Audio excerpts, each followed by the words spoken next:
Welcome back to the Bearcat Tip-Off Talk podcast presented by Donahue Accounting Services. For friendly expert tax advice whenever you need it, come to Donahue Accounting Services, a leading accounting firm in Cincinnati, Ohio. Our top-notch accountants strive to help you resolve all your financial and tax issues. Call Donahue Accounting Services today for a free consultation at 513-528-3982 or visit online at donahueaccountingservice.com. I'm your host, Alex Meacham, former Bearcat basketball player from 1997 to 1999 under the Hall of Fame coach, Bob Huggins. And I'm Neil Meyer of the Front Office News. And I'm JT Smith, editor-in-chief of the Front Office News. All right, fellas, we are back for another episode, and let's waste no time. Let's jump right into it because the Bearcats finally got a conference win. The Bearcats are currently 9-8 after beating Colorado 77-68. JT, thoughts on the Bearcats' performance? I feel like they had a good performance for the first, 32 minutes of the game for sure. Then it kind of slipped away for a second. But, hey, man, when it got tricky a little bit at the end a few times, but they pulled it off. So, hey, I'll take it. First half was good. Yeah, first half was legit. That was the blueprint of, like, if they could play like that, you got a little bit of hope. I was at halftime. I was walking around talking with Bearcat fans, and the scuttlebutt was like, "Are we gonna lose this lead?" It was this lead ain't safe. We need about 50 piece to be safe. You ain't lying. And sure enough, they were right up. Like, oh my gosh, you ain't lying. Yeah. I literally said, it's like, "Oh, you up by that much?" He was like, "Oh man, they better not blow this." I was like, "Oh, snap." Man, could you imagine if they lost that game? Man, yeah, that'd have been crazy. That wouldn't have been what we wanted for sure, 100%. That would have been really, really bad. Neil, your thoughts? Yeah, like JT mentioned, I thought the first half was great. I think they had 13 assists in the first half on 16 made buckets, so was really impressed with the ball movement in the first half. But when you jump out to an early 10-0 lead right out the gate, you force four early turnovers, and you push the tempo. I thought Cincinnati came out and set the tone early. Colorado's head coach, Tad Boyle, actually said, he was like, in his post-game press conference, he was saying that they wanted to be the ones that come out and punch the other opponent in the mouth early. But Cincinnati came out and punched Colorado first and landed that blow, and from there it was over. Cincinnati essentially won the game in the first half, despite Colorado's late run. But when you look down, you see 17 turnovers and you score 30 points off of those 17 turnovers. Really impressive stat there. Loved how Cincinnati put pressure on the rim. 35 free throw attempts. Both were something we talked about heading into this matchup, and our keys to the game was Cincinnati was going to have to attack the basket and then get to the foul line to win games, and that's exactly what they did here. So really like that, but most importantly, I love seeing the development of Mustafa Cham. I think that's been the biggest thing for Cincinnati here. Last night he knocked down a couple 10 to 12 foot jump shots, face-up jumpers that really opened things up, and if Mustafa was able to continue to knock those shots down at a high rate, Cincinnati's offense could get clicking. It should make some things easier for Baba Miller and some other guys to get going on the offensive side of the ball. So really impressive there. But some struggles still from behind the three-point line. 3 of 19, I believe, from behind the arc shooting. So the three ball didn't really fall. But you got to like what you saw in the first half for Cincinnati. Now, it wasn't a complete 40 minutes. But for the first 32 or 33 minutes of this game, Cincinnati played its best ball that they've played all season. This is the Bearcat Game Recap segment sponsored by Purple Monkey Project. I think you hit upon something, Neil, that I wanted to talk about, and I thought the guys noticed they're struggling from the three-point line. Like, even Baba, he took a three, he missed it. The crowd kind of they moaned, and he was very select. Like, a couple times he looked at that three and was like, "No, I'm going to drive it or pass it." And I thought the guys did a little bit better job recognizing that and not just firing up a three. I loved early and often throwing it in the paint. It was good to see Mustafa continue doing what he did last game. Hopefully that continues and we see the growth and the development of him. I will say this over and over again. Of all the players on the team, I think he has the brightest future in the NBA if he can continue to get better. I mean, he shoots the three sometimes. I know Bearcat fans kind of they grumble when he does it, but to play at the next level, he's going to have to be able to knock that three down. It's just the way the game's going. I thought also liked we turned them over. What was the turnover breakdown, Neil? 17 to I believe 10. Okay. And we've talked about this in the past, us not having a lot of turnovers and then in turn turning the other team over. And I think that's going to be another key moving forward with this basketball team, like just really picking it up defensively. This is the Bearcat Game Recap segment sponsored by Purple Monkey Project. The Purple Monkey Project was formed following the tragic loss of 10-year-old Reagan Vanas in May of 2021. Reagan was a ray of sunshine who lit up every room. The Purple Monkey Project is named after Reagan's favorite stuffed animal and seeks to keep Reagan's spirit alive by being a ray of light in the community and promoting random acts of kindness by providing scholarships and other financial support of youth and youth-centered charities in Southwest Ohio. The Purple Monkey Project seeks to pay it forward, all in the name of Reagan. To learn more about the Purple Monkey Project, please visit purplemonkeyproject.org or visit them on Facebook at Purple Monkey Project. Now, this Saturday at 2 p.m., the Bearcats take on Iowa State in the beautiful Fifth Third Arena. You're listening to the Bearcat Tip-Off Talk podcast presented by Donahue Accounting Services. Let's jump right into the Big O segment sponsored by Oakley Greens. In this segment, we cover players to watch and key matchups. JT, we'll start with you. Yeah, man, I'm going with Baba Miller. I mean, he had a heck of a game against Colorado. We staying at Fifth Third Arena. Hopefully, that home crowd, gets the battery charged, and he has another double, man. So, I'm expecting Baba. If the Bearcats are going to beat a team like Iowa State, Baba has to be on point. Like him and Mustafa playing like they did, they gotta duplicate that or even play a little bit better against Iowa State for sure. Absolutely, Neil.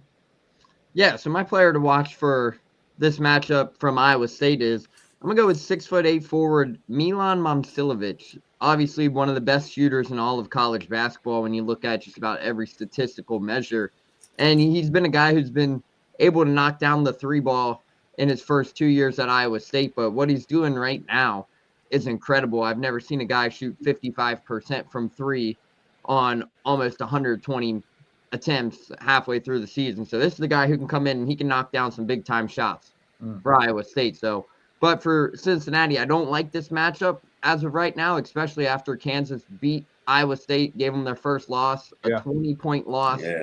The other night. I don't like this matchup for Cincinnati just because they have so much experience. Momcilovic can score at all different kinds of levels, especially from behind the arc, but Tamin Lipsey is one of the best guards in the Big 12, both on the offensive and the defensive side as well. He's a veteran guy who can really get after it at the defensive end, has 76 assists on the season, but he's also leading the team with nearly 40 steals on the season, so a very gritty, defensive, relentless kind of point guard there that can do so much on both ends. I mean, between Momcilovic and Lipsey, both of those guys are averaging.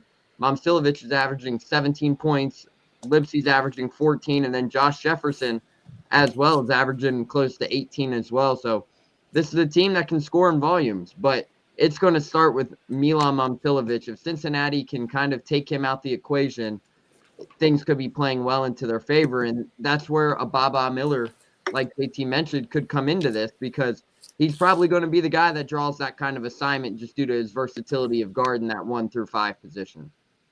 The Big O segment is sponsored by Oakley Greens. So obviously this is going to be a tough matchup. Neil, you made a great point coming off that loss. They're going to come in fired up and ready to go. But let me go back to JT's comment. If we can get Baba rolling, another double-double, Mustafa continues to do what he was doing. My player to watch is Day-Day. I think at the end of the game, Day-Day had a 5-0 run.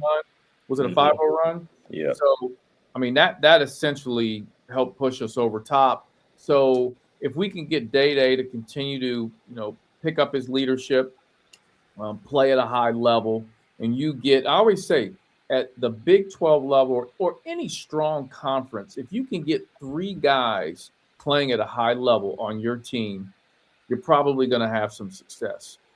And in the past, I don't think we've always had multiple guys playing at a high level in one game. So if we can get Baba, Mustafa, and Dede cooking on Saturday afternoon, I think the Bearcats have a chance to win this game. The Big O segment is sponsored by Oakley Greens. Oakley Greens, the ultimate spot to catch your hometown team in every big game. With 6 giant LED screens and TVs at every angle, it's more than a sports bar. It's your entertainment headquarters. All the sports, all the time, all at Oakley Greens. Located in Oakley Station next to the cinemas. You can check them out, oakleygreens.com.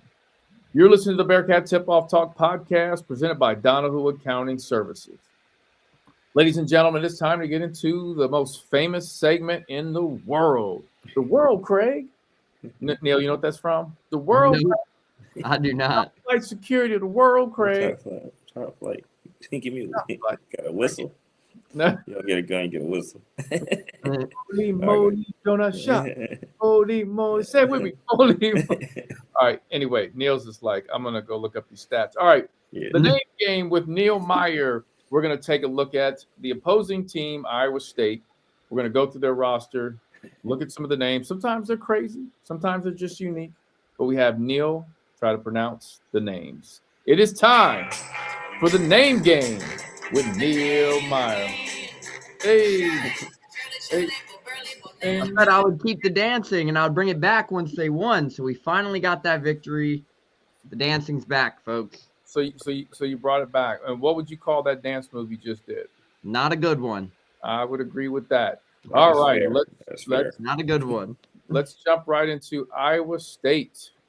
Let's start with number. You know what? I'm gonna get you kind of warmed up, just like riding a bike. Let's start with number 0. Let's see number 0, Nate Heisey. Ooh, let's check the ear. Nate Heisey. That's pretty good. Yeah. Number 3. Number 3 is Taman Lipsey. Let's see. Taman Lipsey. 2 for 2. Neil Meyer. Okay. Number.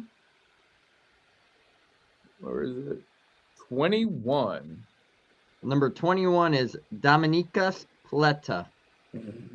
Let's see. Dominicus Plata from Gotha, Germany. Oh, from Go. He can even tell where he's from. You were close, Neil. You were just a little bit off. Yeah, just a little bit. Just a little bit. Number Deuce, 22. Number 22 is Milan Momcilovic. Let's see. Milan Momcilovic. Close, Neil. Say it again, Neil. Milan Momcilovic. Milan Momcilovic. Moom. You got to say moom. Moom. Moom. There you go. And you got to make that face. Moom. All right. Number 27. Number 27 is Kylian Torre. Kylian Torre from Amiens, France. Oh, they even did. Say his first name again, Neil.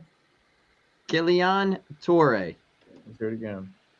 Kylian Torre. Okay. From Amiens, France. All right. Last but not least, number 55. Number 55 is Xavier Mitchell. I think you got it.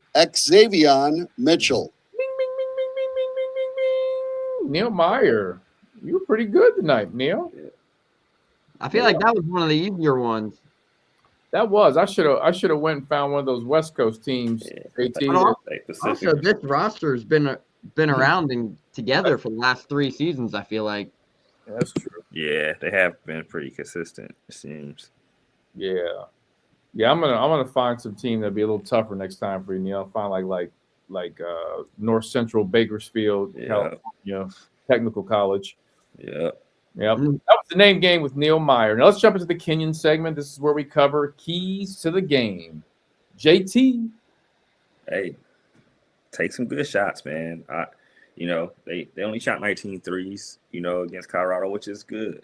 But, if it's not falling, hey, don't beg to shoot a bad shot. You know what I'm saying? Because against Iowa State, if that happens, it could get, it's already got a chance to get ugly because Iowa State just one of those ones. I mean, they're coming in a number 2 ranked team in the nation.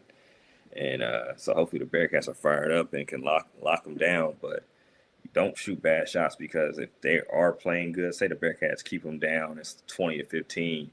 We shoot 3 bad shots in a row.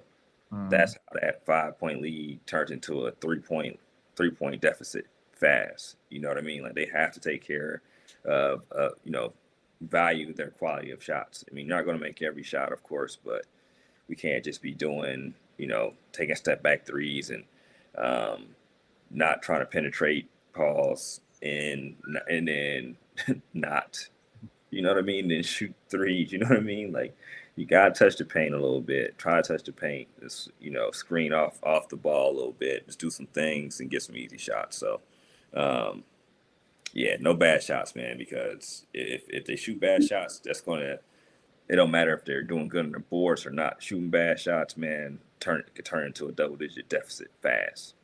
Yeah. Hey, JT, I was watching one of those college basketball shows, and they had different analysts on the show, and 2 of them said that they were going to take Iowa State as a team to potentially win the national championship. Yeah. I'm like, I didn't know they were that good, that people have that much faith. So that makes me ask this question to both of you all. If we win Saturday, man, what do we think? Like, seriously, like, rush the court. You did it versus TCU. If you win, this is a game that you actually rush the court for. Now, I'm not encouraging it, but fans rushed the court versus a win over TCU a few years ago. That was what? A team that was ranked, JT, 28, I believe, just outside top 25. But with how things are going right now, why not? Why not? I think if we would have lost against Colorado, they would have rushed the floor, but in a different way, in a bad way. It would have been it would have been bad. Let's hope we don't rush the floor.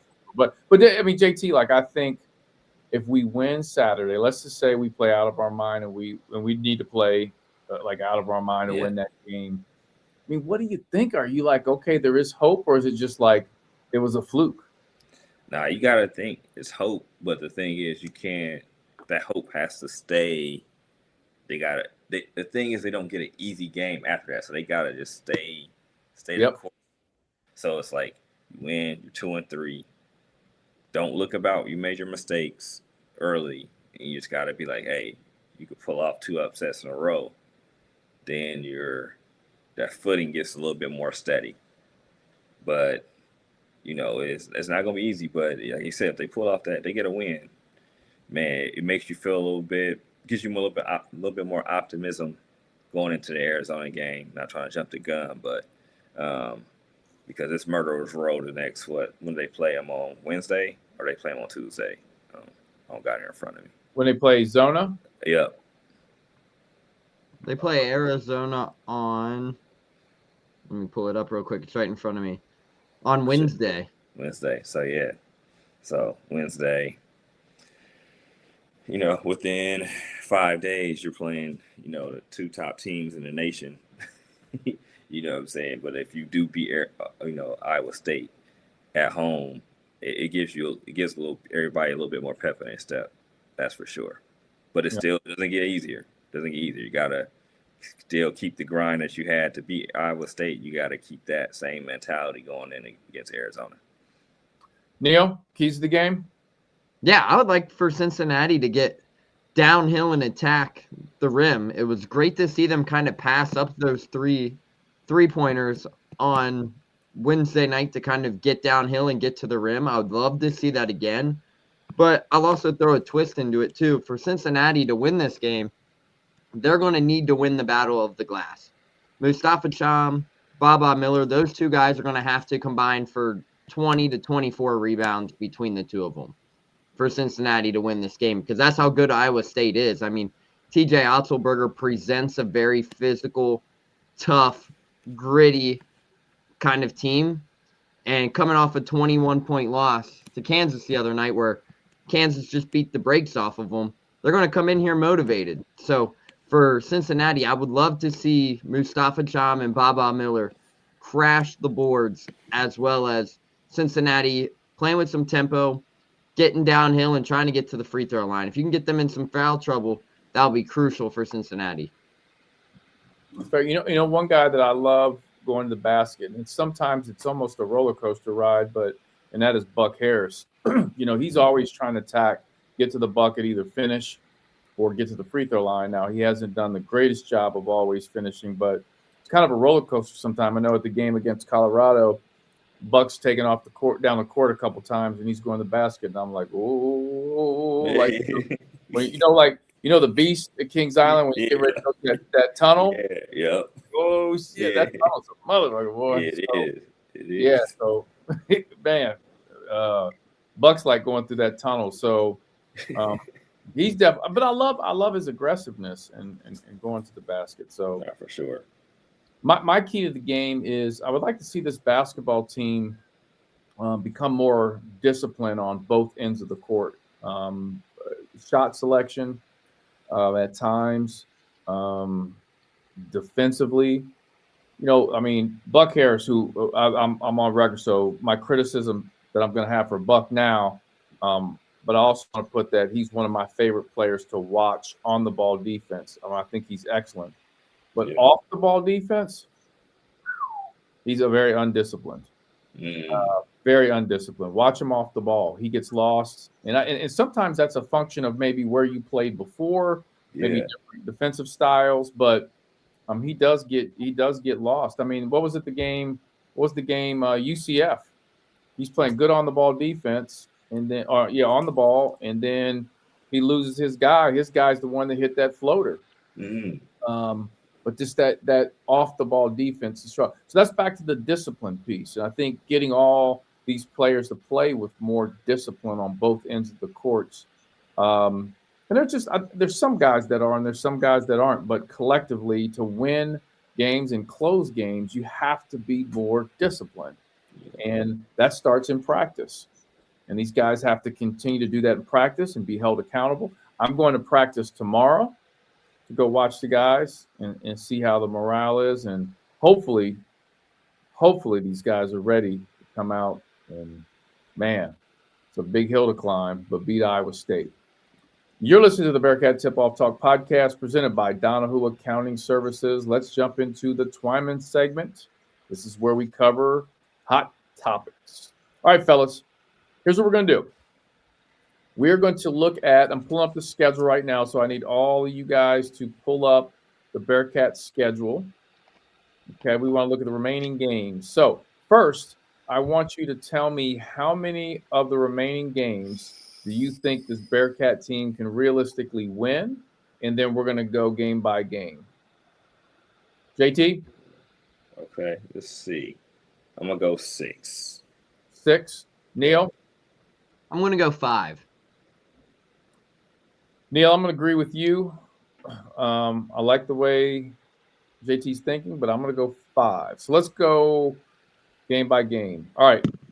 Iowa State. Loss. I think that's going to be a loss. Arizona. Loss. That'll be a loss. Arizona's not losing at home. Yeah, home is crazy. Yeah. Not good. Arizona State. I think that could be a game where they can go on the road and get a win. Okay, so you guys like that one. I'm a little concerned with that one from a standpoint of several things. If we lose to Iowa, lose to Arizona, the morale will be down, and you're playing. Well, first of all, you're going back-to-back games in Arizona. Yeah. I'm not sure. Let's see. They're staying out in Arizona all week. So they're out there all week. It's a 10 p.m. game. Time change. Ugh. That could get a little spooky. Definitely could be spooky. That could be spooky. All right, Baylor. That's a home game. Win. That's one of the wins I had. I think that could be a win as well because Baylor's lost the last 3 games. So it's gonna be tough. that's going to have a lot of emotions for Baylor with Dan coming back to Cincinnati. Oh yeah. He hasn't played well the last few games. I think I was looking at his stats earlier. I think he had 8 combined points in the last 2 games, so not playing well in the last week or so, but was off to a great start. But I think that's a game where Cincinnati can get the job done. Yeah. Think they boo Dan? I think they do, but I hope they don't. Same. Yep. We will see. Well, they're on a booing streak right now. They're booing everybody. So yeah, nobody's safe. So I think they're gonna do it just off the strength of our season going. They're gonna be like, boo. Yeah, that's a good point. They could be so upset about booing motherfuckers. All right. Okay, I know the next one's a loss. At Houston, we'll just go ahead straight by that. Yeah, Houston, that's Yeah, that's a loss right there. That's a loss, big dog. We need to talk about that one. Okay, West Virginia at home. We beat them. I like that. We should have beat them at West Virginia, but I think Cincinnati gets the revenge here for this one. UCF at home. We're beating them at home. I agree. So that's same thing. I think we're beating them at home too. Need to find 2 more. Kansas at Kansas. No, Kansas State. Yep, Kansas State. We could beat Kansas State. I'm taking that. That's 5. Yeah, Jerome Tang's teams have fallen off in recent years. I think that could be a win for Cincinnati. But like you guys mentioned, it's difficult to go on the road, especially for a 9 p.m. tip-off on a Wednesday night. So give me a win for that one. So Neil, that's my concern. Wednesday night, 9 p.m. Yeah. I don't know. No, listen. I don't know. I know. I'm trying to have faith. I'm going. I said 6, so I'm rolling with that one. I might go with a loss on that one. Okay, Utah at home. We beat Utah. We gotta beat Utah. I'm with you on that. Utah is arguably the worst team in the conference, but right now it kind of all depends on what that stretch looks for me for Cincinnati. If they lose to West Virginia or UCF, that could be a game where Utah comes in here and upsets them, but I don't think that happens. So give me Cincinnati there. At Kansas. Loss. Chalk that up. Pardon the pun. What do you think? It's physically challenging to win at Allen Fieldhouse, and I mean, Iowa State did it the other night somehow, but after being there 2 years ago up close and personal, you can just chalk that as an L too, because that environment's tough and nasty. All right, at Texas Tech, we're just gonna say that's a loss. Big loss. Mm-hmm. Oklahoma State at the crib. I'm going to say how they're playing better than us right now. And I already got my 6. I'm going loss. Yeah, Oklahoma State shocked a lot of people this year. They got off to, I think, a 12-1 start in non-conference play. They've shocked a lot of people, but I don't think Cincinnati gets the job done in that one. I think that's going to be a tough one if they go and lose. If they get beat by Kansas and Texas Tech pretty bad, that Oklahoma State, they could be down a little bit. I'd worry about that one as a loss. Okay, we're going to say BYU at home's a loss. We're going to and then the last one, at TCU. I think TCU's a loss too, just because they have shown that they have the ability to compete. They have a couple good wins so far this season. That being their senior day, I think that's a loss for Cincinnati. Yeah, I think it's a loss as well. I think it depends on how other games go.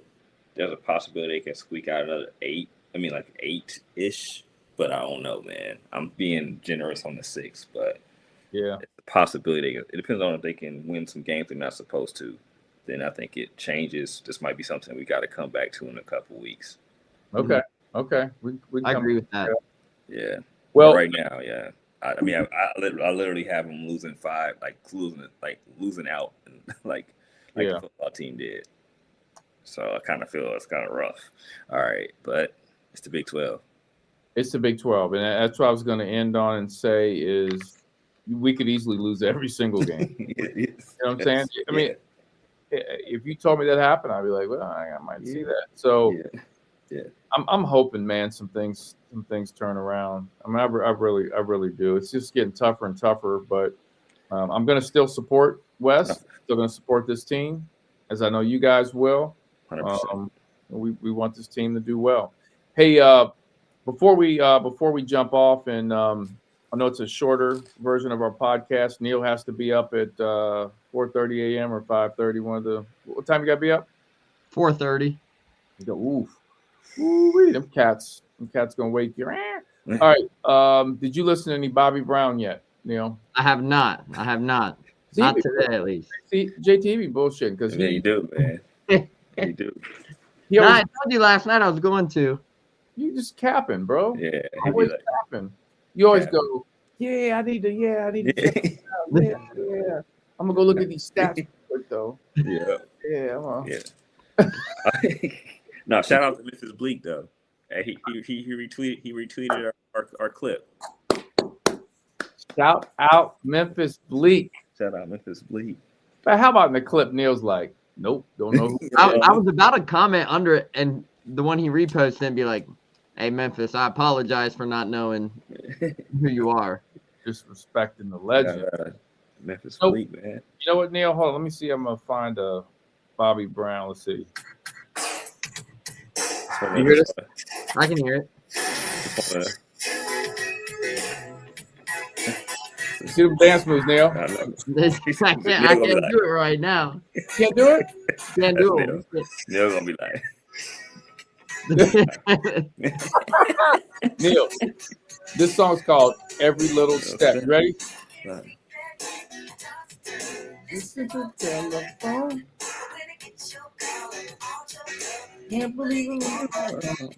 And there's a matter. Yeah, me singing, guys. Yeah. What you think, Neil?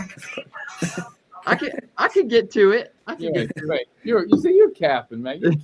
You're a Captain Crunch. You always go, yeah, I can get into I get that. He's like, I'm not listening to that. Nah, man, Bobby Brown, man. King of R&B. Huh? King of R&B, man. Oh yeah, but I gotta watch Cujo Cujo still. no, you just gotta do a YouTube clips of Cujo. Yeah, just watch like a 2-minute clip of it. Neil. Yeah, it's Cujo, man. You I'm got gonna to start holding you accountable for this. Okay. I got you guys. You're young. You gotta learn. You're gonna learn today. Yeah. All right, fellas, this concludes another great podcast. Thanks to all of our sponsors, Donahue Accounting Services, Purple Monkey Project, and Oakley Greens. You're listening to the Bearcat Tip-Off Talk podcast presented by Donahue Accounting Services. For friendly expert tax advice whenever you need it, come to Donahue Accounting Services, a leading accounting firm in Cincinnati, Ohio. Our top-notch accountants strive to help you resolve all your financial and tax issues. Call Donahue Accounting Services today for a free consultation at 513-528-3982 or visit online at DonahueAccountingService.com. Thanks for listening to another episode of the Bearcat Tip-Off Talk podcast presented by Donahue Accounting Services. Go Bearcats.